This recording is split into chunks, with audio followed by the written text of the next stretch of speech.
Jim Rowan, how's it going? It is the 25th of April 2021 on a beautiful blue day, and perhaps the end of an era on New Japan Strong.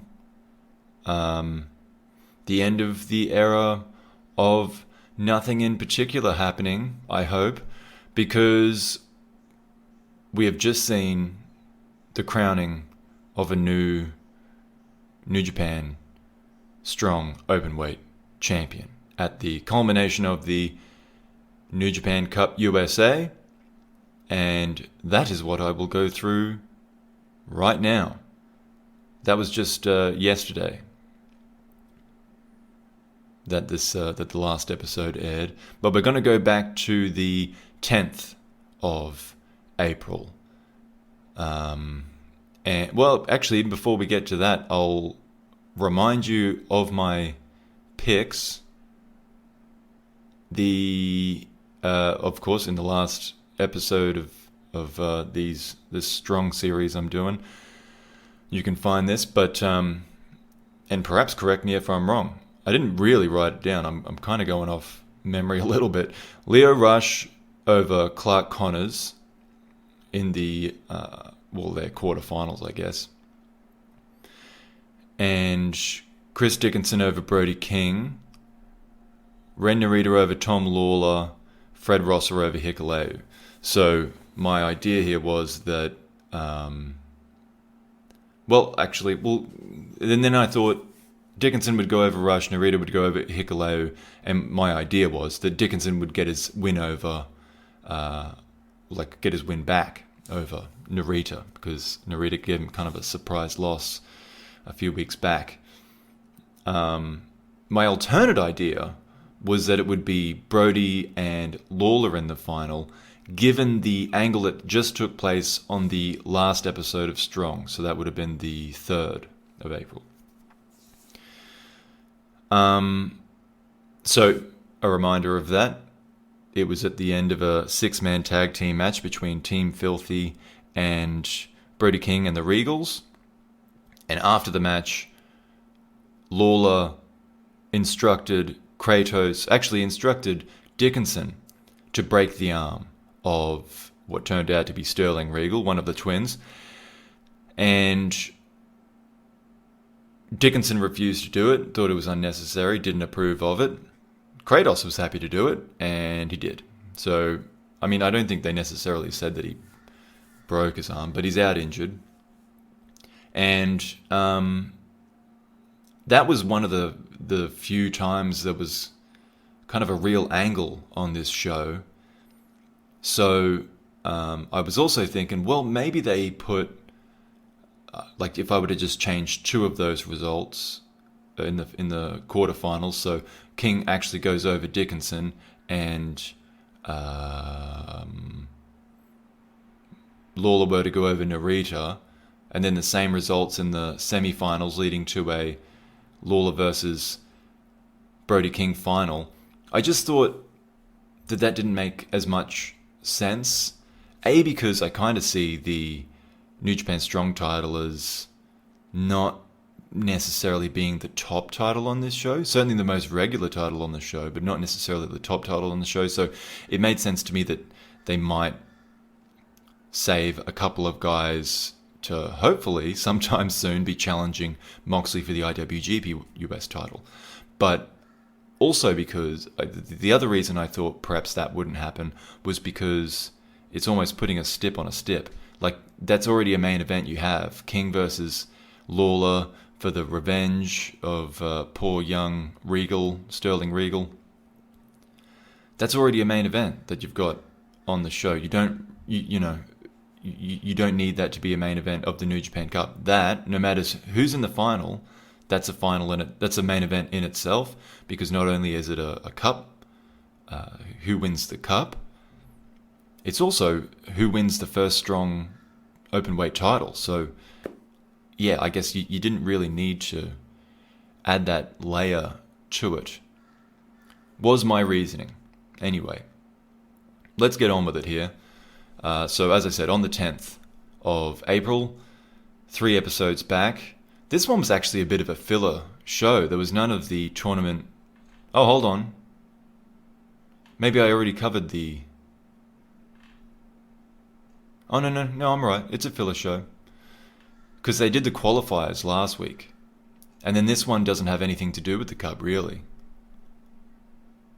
Although the participants are involved in... What am I talking about? These are matches. Hold on a second. Yeah, these aren't... Oh, okay, I've just not highlighted them. Oh, geez. Prepared. No, okay. These are the quarterfinals. We're getting straight into it. That's a good thing. I actually thought there was a filler match card in between, but I must have covered that last week. Maybe that was the one that ended with that angle. It must have been. Okay. So, alright. Well, the first quarterfinal match in the New Japan Cup USA was Clark Connors versus Lio Rush. Connors refuses the handshake at the beginning of the match. Kelly educates the audience on Rush's impressive amateur background that I personally didn't know about, but apparently it's noteworthy. Connors has a powerhouse style, I feel, so it's kind of fun to see him against a smaller guy, because often he's the smaller guy, and that doesn't necessarily work against the guys he's facing. So he can toss Rush around with ease, actually, whilst Rush's style is a bit flashier, but not in the goofy way that TJP's is, that I don't really like. So this match works well. Rush attempts his finish, the springboard cutter, but it's caught. Then Connors attempts his spear, but all he catches is a shin to the nose. And he does land his favoured move shortly thereafter, though, the spear connecting with force. He makes the pin, and when that's kicked out of, Connors turns Rush over into the double leg crab. Rush comes back with a couple of well-placed kicks, and then his springboard cutter for the victory. So I got this one right, and it was a good match. Rush advancing to the semi-finals over Connors. And in the promo afterwards, Rush limps to the back. He needs a moment to collect himself and says that was a hell of a fight. And then he kind of begins to interview himself, like asking himself questions. He says after that performance, no one should doubt his place in the company. And yeah, I mean, pretty basic, but it's not a bad promo. And then Connors keeps it short. He's clearly disappointed with himself and kind of just huffs back to the drawing board. Ren Narita versus Tom Lawler was next. Shut up, bird. Kelly reports that Sterling Regal will be out of action for quite some time. As just mentioned, Lawler, the one with the idea to break the arm. He didn't do it himself. Didn't do his own dirty work, or his own filthy work. Huh. Okay. Tight chain grappling to start this contest between Narita and Lawler. Narita lays in some strikes and begins to take over the match. There's an exploder that creates some space for Lawler, but Narita is relentless. Lawler tries a triangle next, but Narita rolls out of that. Then there's a heel hook, is more difficult to escape at first, but Narita turns that into a sharpshooter, only for that to be countered into the figure 4 leg lock. Narita cracks Lawler with some slaps, but the hold is cranked on some more, and finally Narita makes it to the ropes. One would think Narita's movement at this point would be significantly compromised, but he lands a couple of pretty suplexes soon thereafter, and then a rolling leg lariat.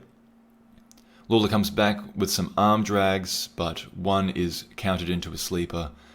Lawler then powers out of that with an Olympic slam, and Narita now bleeding from the nose. He goes for a sleeper again, but Lawler reverses that. Then when Narita begins to fade, Lawler hits the PK, but instead of pinning, he goes back in for the rear naked choke, and the referee watches as Narita is unresponsive for maybe 10 seconds before calling the match. So Narita loses via referee stoppage, or perhaps by death. I don't think he did. I think eventually he began breathing again, but I got this one wrong, of course. So there go the picks 2 matches in. Lawler wins. Although I did back myself up with an alternate pick to try and be right even though I'm already wrong. So I'm just going to pretend that... Well, we're just going to switch gears, aren't we? I'm just going to go to my second predictions, and we'll see how those go. Of course, I already know how they go, but we'll play the game here. Anyway, that was a pretty good match. And the promo afterwards, Tom wonders if Shibata has it out for him, sending his students after him. Last time, of course, it was DKC, if you remember that match, and then this time it's Narita. He says the forecast on his way toward the gold is filthy. Haven't heard a weatherman use filthy before, but as a descriptor. Next match was Hikuleo versus Fred Rosser. Rosser's fired up, but he's not ready for the boot that comes through the ropes before he can even reach the ring. So they brawl outside the ring, and the match actually hasn't begun yet. They couldn't ring the bell because Rosser never got into the ring, and Hikuleo's getting the better of that without any particular attacks of note, though. It's all just kind of generic brawling. But Rosser's hurt either way, so Hikuleo rolls him into the ring and wants to pin him, but the referee refuses to count and says, no, if we're going to ring the bell, Rosser needs to start on his feet. So the referee basically props Rosser up in the corner, and then as soon as Rosser is kind of on both feet, he's like, all right, let's get it going. Match can start now. So really looking after the wrestlers there, the referee. And Kozlov even says, wow, that was really good officiating. And not even in a sarcastic way. That's just what Kozlov thinks. Of course he thinks that. Hikuleo brawls again, and by the way, Kozlov's not a heel commentator. If you're just new to New Japan Strong, and I'm sure people are kind of now being introduced to it now that they're adding a little bit more color to this, Kozlov's not supposed to be a heel commentator. He's just, well, I've already given my opinion on him. You can make up your own mind. He thought that referee pushing the wrestler up into the corner and then starting, why did you even bother? Why don't you just let him start on all fours?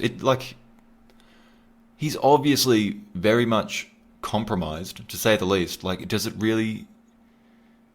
I guess it's just a case of the referee being like, oh, well, the rules state you should be on both feet. I don't really care about your health at all. Let's just make sure the technicalities are covered. And Kozlov's right on board with that. Yeah, technicalities are covered. Fantastic. Let's move ahead. All right. Well, in any case. So Hikuleo, of course, just runs straight in. Keeps brawling. Continues to be dominant.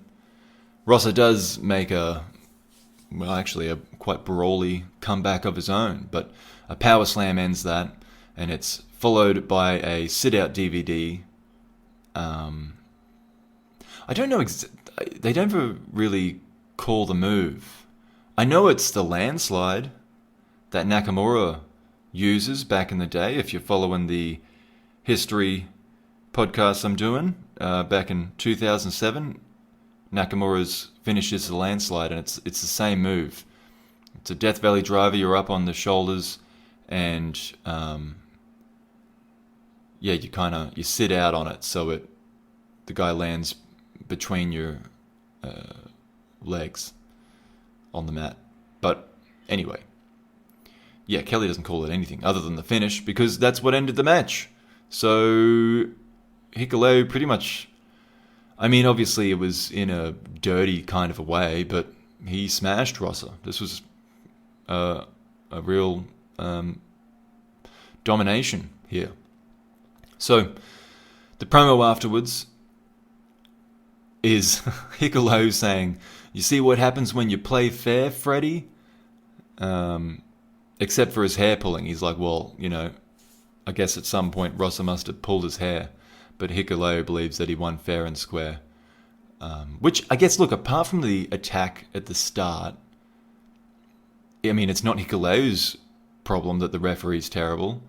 Well, at least, it wasn't his problem in this case. It was certainly Ross's problem. But, it's not his fault. So, as far as New Japan goes, this was pretty tame in terms of bending the rules. So, it's almost fair to say that Hikuleo did win fair and square. So this is, I don't know if this is the end of this rivalry, or I imagine it's probably not.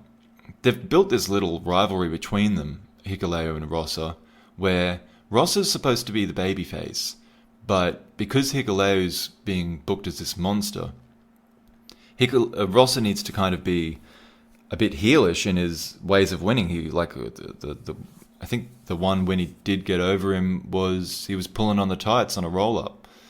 So it's kind of a strange one. I don't hate it though. It's not bad, especially for how limited Hikuleo is. Rossa does a pretty good job with him. Though this one actually, and having said that, this match wasn't that great, but it's because of what it was. It's just a big brawl, so that's not really my favorite, but others might have liked it. Speaking of matches people might like, the main event on this show, Brody King versus Chris Dickinson. And when I was talking about my predictions on the last episode, I was saying this would be my book backwards from kind of match. Like Brody King versus Chris Dickinson, probably my two favorite guys on the show.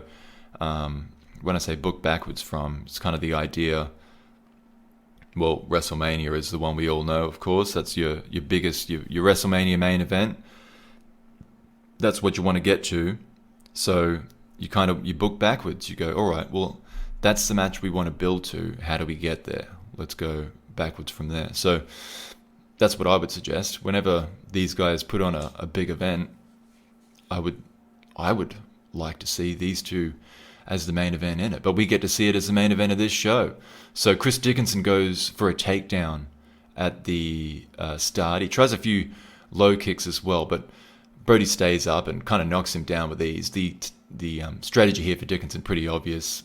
He's a big guy. He's certainly a strong, muscular guy, but King's a monster. So the strategy is obvious. Dickinson wants to get him down and not have to deal with King's power and strength if he were to get his whole hands on him. So there's a sunset flip that does get that job done for Dickinson, and he holds on to the legs, trying to do some damage, kind of twisting on him any way he can. There's a figure four that gets locked on, and Brody's really struggling. When Brody does get up, Dickinson's quick to place the leg, quick to pick the leg. Picks his ankle, drops him right back down. Brody fights him off again, and while his step is laboured, he crushes Dickinson in the corner, then hits a pile driver. Dickinson comes back with a DDT and then locks in an SDF, but Brody can carry it to the ropes. Dickinson hoists him up again, this time for a German suplex. That gets a 2 count. There's chops that fly back and forth, but Chris won't win that, so he goes back to the leg kicks. He tries to go high and takes a German suplex himself. When that was ducked, Dickinson fires up and counters the charging bull with strikes, ending with an enziguri, but then after his own run-up, he cops a lariat. So Brody King pins him right after that, just with the lariat, and advances in the tournament. This was only, about a 10-minute match. It was good for what it was, but at the same time, it certainly felt like they left plenty for them to do. They didn't kind of kick out of each other's finishes and all that kind of stuff. It was they kept it pretty basic, but very physical and good. And it still had a story as well, like I said, about an obvious story, but in terms of the strategy. But that's all you need, just a little something to be building the psychology off of. So the promo after this one, Dickinson said it's hard to stand up to a skilled monster like Brody. He thinks King will win the title, because if he's able to withstand what Dickinson can deal out, or what he can deal out, then he thinks he can probably take on anyone. Brody says that he's feeling the effects of the match too. He just says that it doesn't matter who's next, that he will be taking the title home. He gives credit to Chris for a hell of a fight, which he described as beautiful violence, which I'm not keeping up to date with. They're in Ring of Honor, right? I think he actually said something about that might even be the name of their tag team or their group. But he played tribute to it there, a bit there. But so, yeah, that's the end of the first episode. That's the end of the quarterfinals. The semifinals next week, Hikuleo versus Lawler, Brody versus Rush in the semifinals. So as I said, as per my alternate predictions, I am still in this, okay? I'm still in it. Yes, I was wrong as far as my original first predictions went, but everyone knows that when you bet money on something, the bookie always lets you change your mind after the results. So, 17th, New Japan Strong, of course out of the LA dojo where they all take place, had a tag match to open things up before the semi-finals take place. Fredericks, Coughlin, Knight and the DKC, the young boys, the young lions, versus Shibata's boys. Mysterioso, Brown, Quest, and Clearwater. The, what would they be? They're kind of just a collection of undercard to midcard fellas that aren't really together, but they're just kind of in the same place and they will want a match, so they're in this match. Not much to say about it really. Mysterioso gets the win overnight with a lung blower, but Brown may have already done the damage because he hit his, I think he calls it the 50 caliber kick, and that had Knight, who's I think the youngest of these guys, or the least experienced of these guys, Kevin Knight. He kicked Knight and pinned him. That only got a 2 count though. So after Knight kicked out of that, he did a little tiny comeback. He kicked Brown into the corner, but it almost was like he was just kind of fighting off the inevitable. Brown wasn't really that affected by it. He was just kind of knocked into the corner. So Mysterioso tagged himself in without Brown's permission, and he went straight in and was able to finish Knight off. So Barrett hates this. Barrett Brown, he reacts really badly after the match. He shoves Mysterioso and he exits alone despite his team winning. But of course, if you've been following this little story, Barrett Brown, he keeps losing. He's lost a bunch of matches, and they're just these like opening tag matches, but he's been really feeling the pressure and he feels like his job's on the line a little bit. So despite his team picking up the win here, obviously it would have been better for his case of, he deserves to be here if he had won the match directly. So after the match, Barrett's going off. Mysterioso comes in. He says he tries to, that he tried to give him the win, but he couldn't do it. And Mysterioso's trying to be nice. Quest says they won either way. So, he's not sure what the big problem is. Coughlin is upset by the defeat, and he seems a bit confused as to how they lost. He gives Knight a backhanded compliment, kind of telling him that it was his fault for losing and he needs to get better, but in like a nice way. So, semi-final, New Japan Cup USA, Hikuleo versus Tom Lawler. So Lawler's strategy in this one is to damage Hikuleo from the outside. And it works until Hikuleo gets his hands on Tom and switches the momentum instantly. So when Lawler fights back, Hikuleo asks for more, then power slams him down after that attack has little effect. I'm sorry, my punctuation let me down there. So he was kind of begging him on, like, come on, Tommy, what else you got? And then he hits a power slam. Lawler is slammed into the ring post on the outside, but it's his follow-up inside the ring that takes too long, and Lawler goes for the leg. The knee bar's locked on, and it looks like he's going to go for the figure 4, but Hikuleo reaches the ropes and then pulls himself out in an effort to avoid further damage. But Lawler charges in with a chop block and then another leg hold, just really working over those legs. They brawl on the outside for a while, though, as the referee's counting them out. Hikuleo is the first back into the ring, but Lawler twists his ankle from outside the ropes, then pulls him inside the ring, gets back into the ring, pulls him into the ring with a cradle, and then he wins with that. Lawler over Hikuleo. The promo afterwards, Lawler declares himself the strongest in the tournament, and Hikuleo blames the ref for the loss. So the main event on this show, the other semi-final, Brody King versus Lio Rush. Kelly points out that Dickinson targeted the knee previously. It's actually, of course, in the last match, just to finish that thought, Dickinson versus Brody last week. But also points out that that knee's been surgically repaired before. From memory, it's the left knee. Surely I made a note of that somewhere. You would think. We'll get to it. Anyway, I'm pretty sure it's the left knee. But so Brody's got a weaker knee and has been weakened further by the match with Dickinson.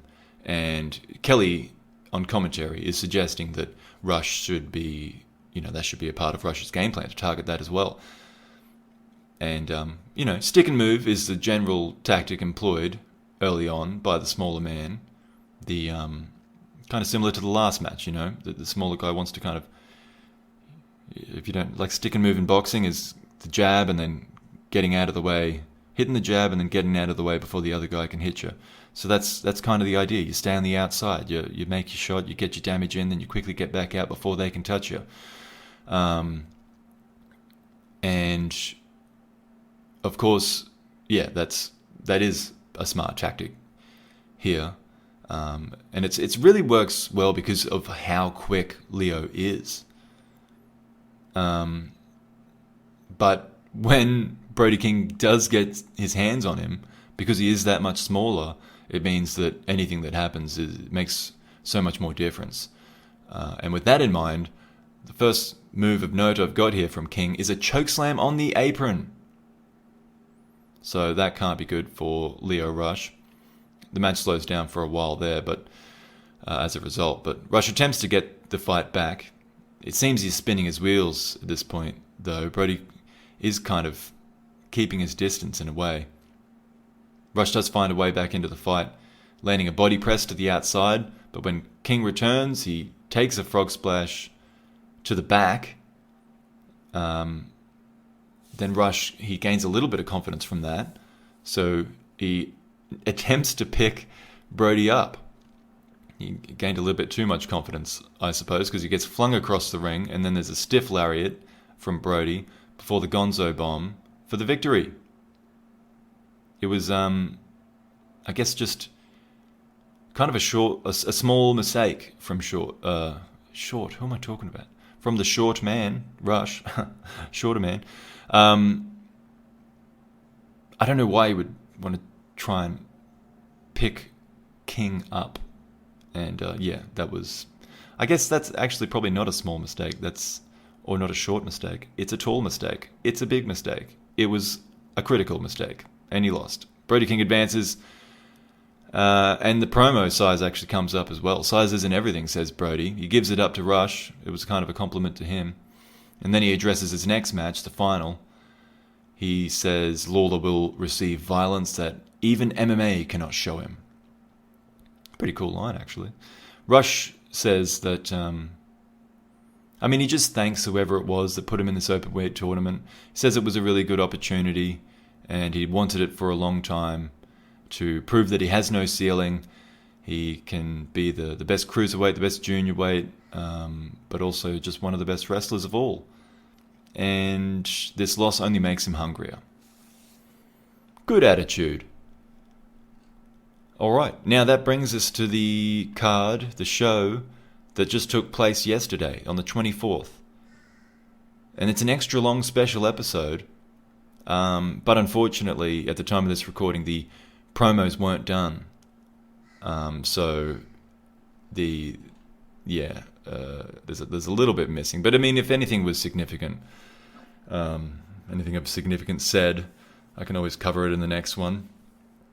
The main promo got showed, of course, after the main event, so we don't miss anything there. But the opener, Chris Dickinson and JR Kratos of Team Filthy versus TJP and Clark Connors. Kratos tosses Clark around at the beginning of the match, and somehow TJP, when he gets in, he's able to hold on a bit better to Kratos until Kratos cartwheels out of a headlock. And if you think that sounds ridiculous, picture the next sequence where skinny little TJP holds both Chris Dickinson and Kratos in a submission hold simultaneously by himself. I don't know what they were thinking with that spot, but Connors returns to the ring to do the selling for his team, I guess, and he gets tossed around some more. Dickinson gets involved as well. The Team Filthy guys are working well together. TJB hot tags in, but Dickinson starts to take over pretty quickly. He doesn't notice, though, when Connors does a blind tag not too long after that. So Dickinson's got TJP's got him up for the brainbuster, but Connors makes the save and then kind of has a bit of a hot tag run of his own. It was almost like a TJP was the fake out hot tag. Kind of interesting. I don't know I've really seen that happen or much of that happen before. So yeah, faux hot tag. He catches Chris in the crab. This is Connors, of course, now the legal man, has Chris Dickinson in the crab. TJP holds off Kratos as long as he can, but Kratos breaks free of that and then breaks the hold on his partner. TJP stops them teaming up on Connors, including a very impressive fireman's carry on Kratos from TJP, but he's not able to successfully complete any move. It just allows some time for Connors to line up a spear that he hits on Kratos. TJP can't control Dickinson on the outside, though, so he runs back into the ring and hits a brainbuster on Connors, but he kicks out at 2. So obviously Dickinson was still the legal man here. The match kind of broke down there for a bit. Dickinson's surprised, but he's not out of ideas. So he goes for a running DVD, but and I mean, this makes sense to go to his own corner to get his run up. But what he didn't realize was at that time Kratos tagged himself in.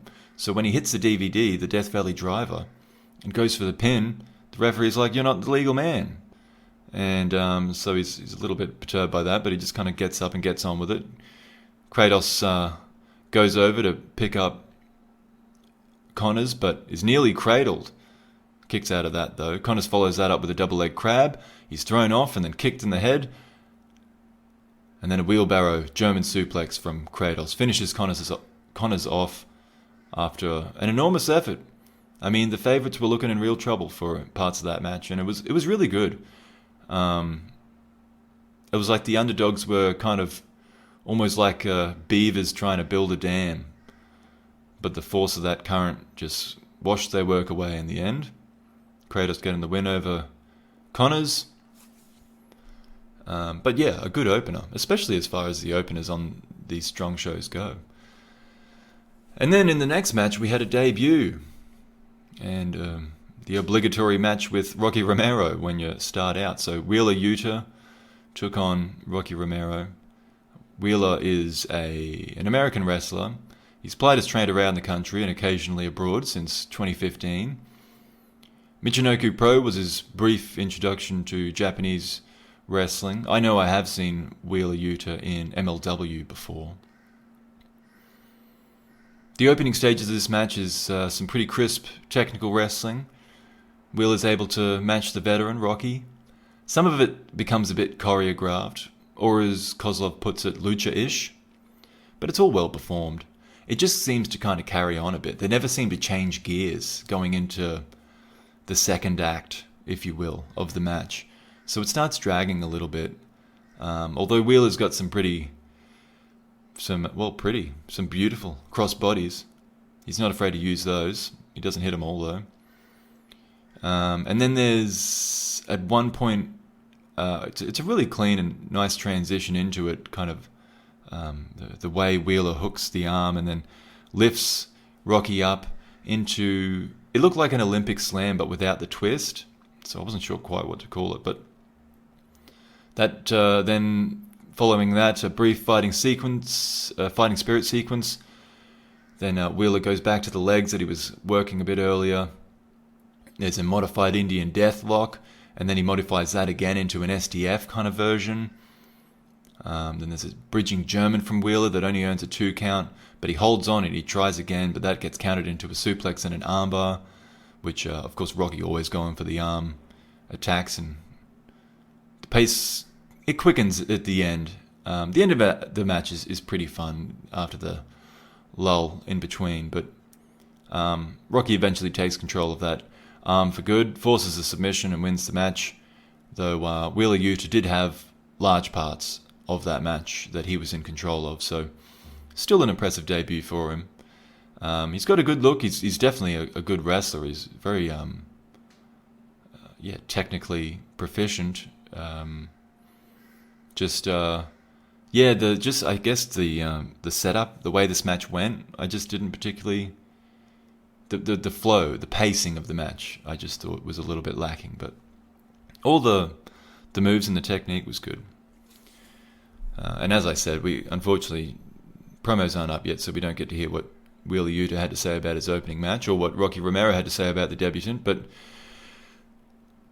moving on to the main event, the New Japan Cup USA final between Tom Lawler and Brody King. Lawler enters alone. No Team Filthy members with him, except for his club. He brings that with him. Of course, he earned this spot with wins over Narita and Hikuleo.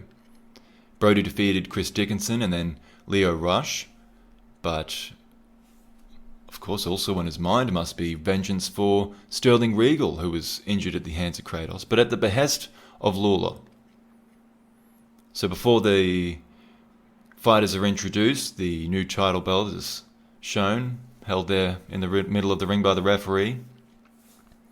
And then introductions, Lawler fakes out Brody with a handshake, and they're underway. Once again, kind of a stick and move tactic employed by Lawler. The leg kicks early on. Brody rushes him though to close the distance, and that's the story of the match. Unfortunately, now I've kind of told this story a couple of times with a few of these matches, so it's I like it as a story, but it makes sense. Look, psychologically, if you think about it, if it was a shoot, it makes sense. That's what they should be doing. But maybe that means the booking needs to be different to set up different types of matches a bit more. But sorry, there is a jet.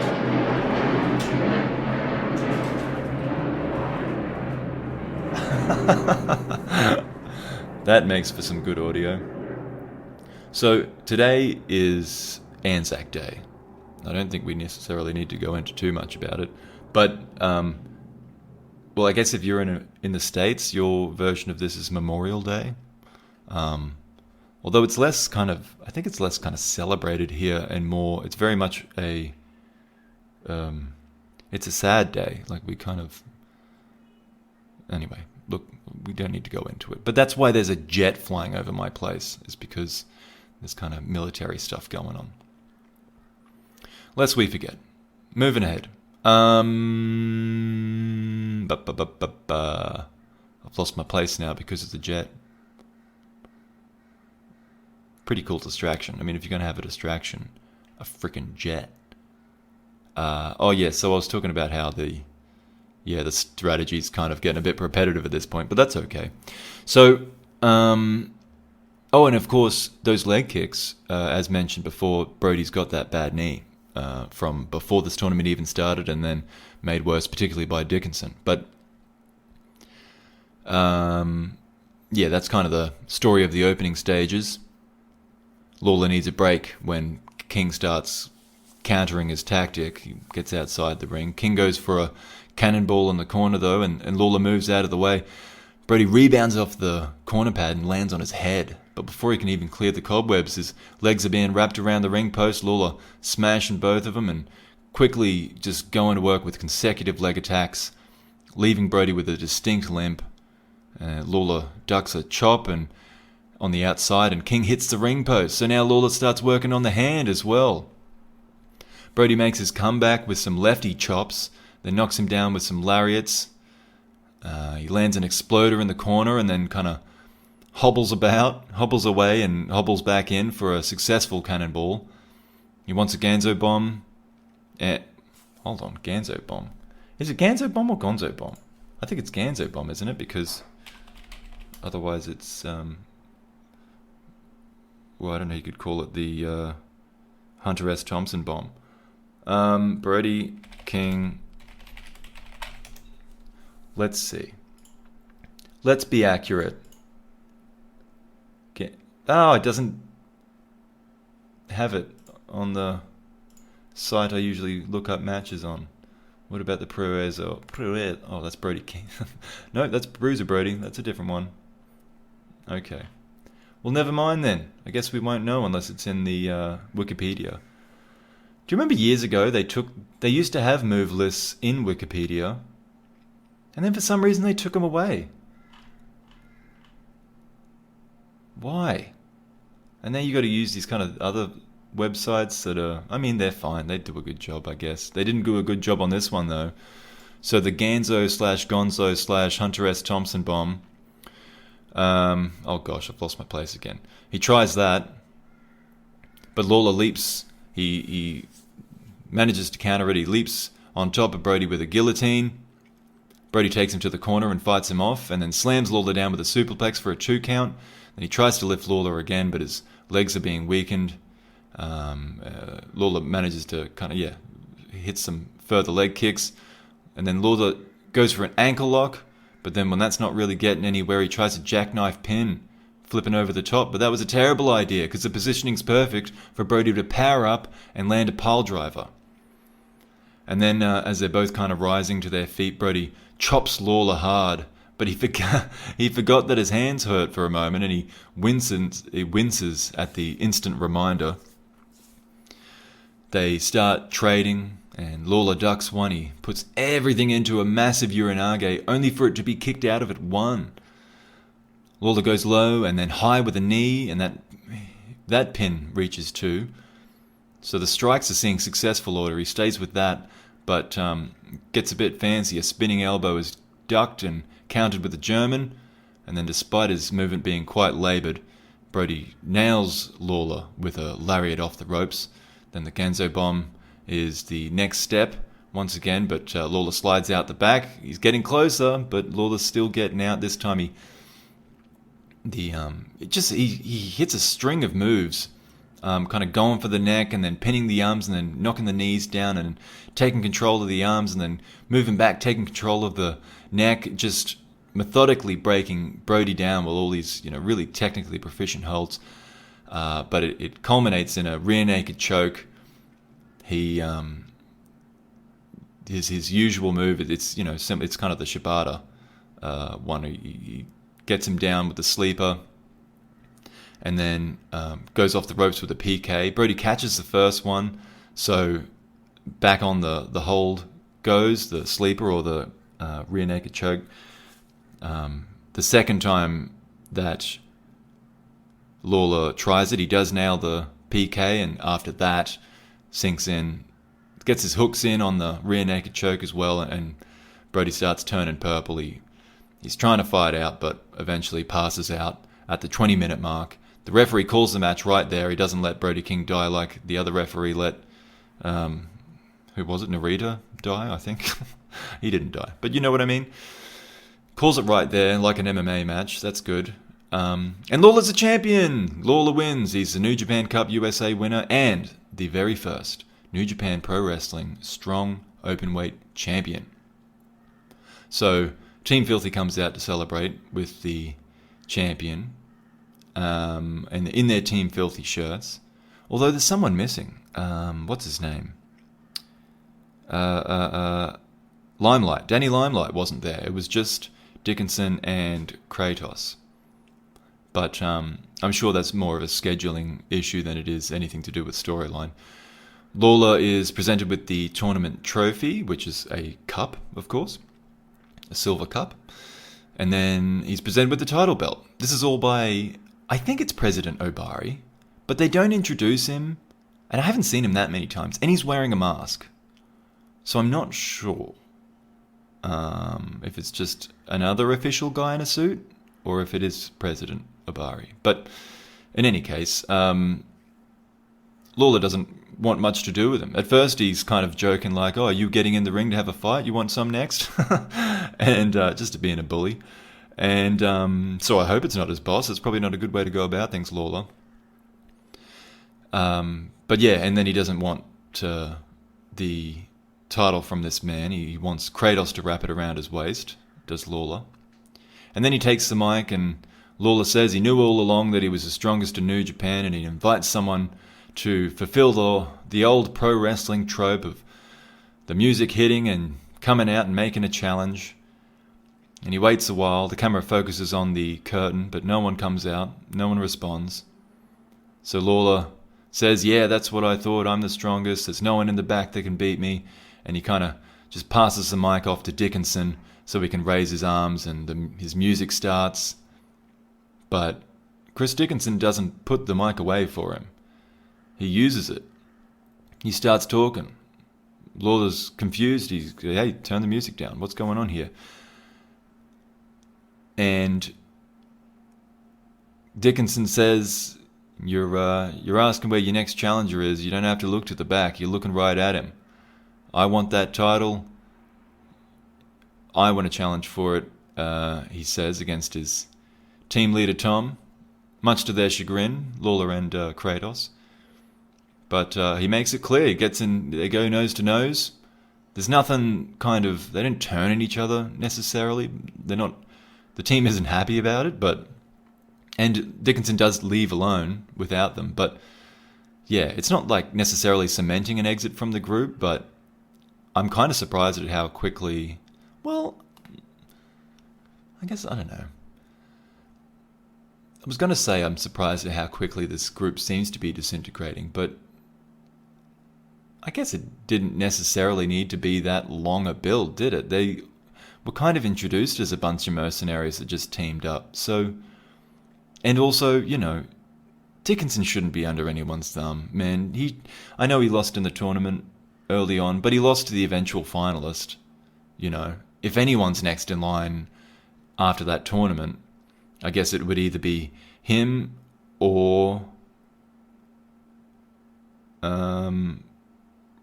actually, no, Rush. Rush would be next in line, I would suggest, since Rush, got past the first round at least, and then lost to the eventual finalist.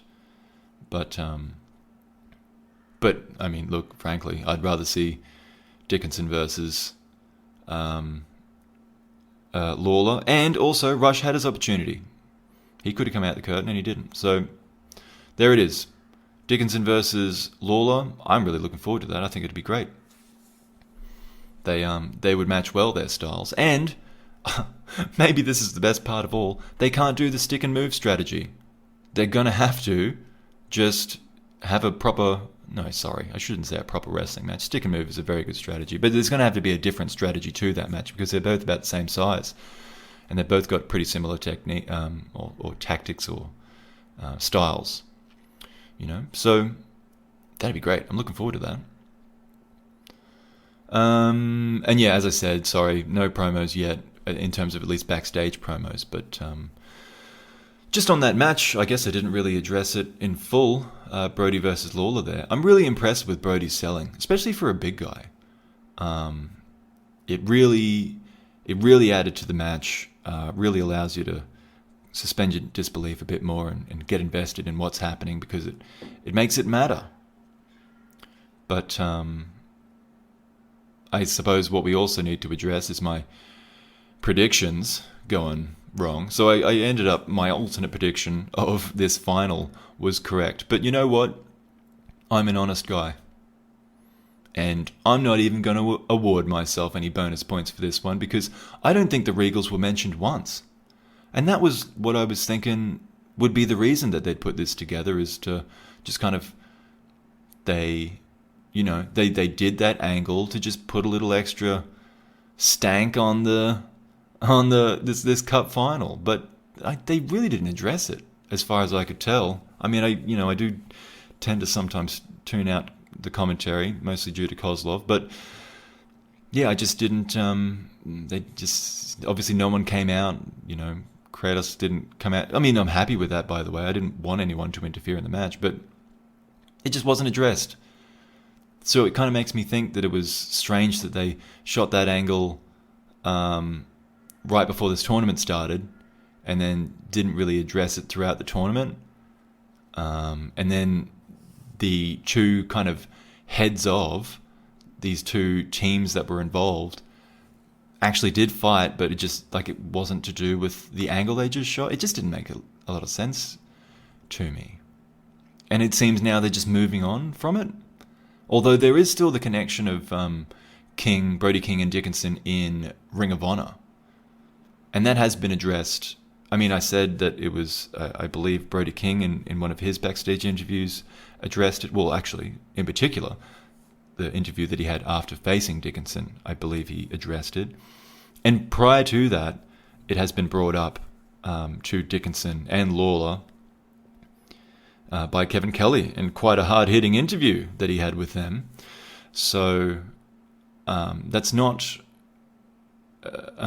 outside of the kayfabe of this show. And I suppose that it might come back around in that way.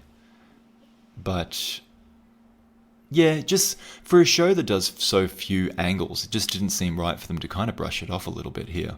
So I guess I'll trust in them for now to pay it off later.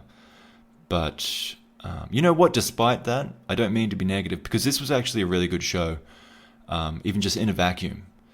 You know, I hear a lot of people, you know, on the Reddits and the what's nots, kind of talking about how this is just a real solid wrestling show. And I've been watching it for a long time now. And I guess I'm not necessarily the most patient or positive person in the world. I'm watching it because I like it a bit, at least. You know, don't get me wrong. But I thought this show in particular was one of the best shows they've put on. And I think that's very smart of them. Because this would have been one of the shows that a lot of people checked out that haven't checked out the show before, or haven't checked it out in a while, or just don't watch it regularly. This is a good one to start on. And I guess if you're listening to this and you haven't watched the show, I certainly would recommend it, because I started this show saying it might be the end of an era. I actually believe that is the case. Or it should be, if it's not. They really should be treating it that way. They've got a championship belt on the show now. This show's been going on for nearly a year. And these guys have been fighting for no real reason. I mean, I guess just to collect their paycheck. And to just have these matches with no rankings, no prize. Every now and then there was some tournament that went forgotten the next week. I think it's important to be critical of these things, because they're capable of so much more. And that's what I want from them now. They have they've installed these fundamentals now. They have got a really good roster. They did build it slowly. So I want my payoff, damn it. I've been suffering through this for nearly a year. Let's make it happen. And you know what? I make a joke of it, but I believe they will. The pillars are in place now. This is going to be from here on out. If you thought it was a good show before, I think it's about to take a step up. And they've got a fitting champion in Filthy Tom Lawler. He's a good promo, he's a good worker, and he's a filthy heel to chase. A filthy, filthy heel. And in New Japan, that doesn't happen that often. You know, the heels often have quite short title runs, and I guess we don't know that that's not going to happen here either. But yeah, let's see. So I hope you enjoyed this latest installment of the Strong series. I'm sure we'll be back with another one within a few weeks. Also check out the historical podcasts that have started flying up now. There was so much going on with New Japan current day that it was hard to sneak them in, and I don't want to overextend myself. I want to at least get one podcast out a week, so I don't want to just throw everything out there and then miss a few weeks.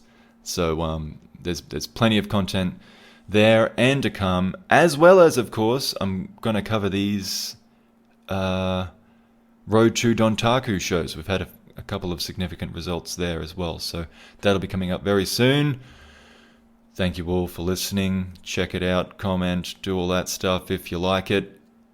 And until next time, have a good one.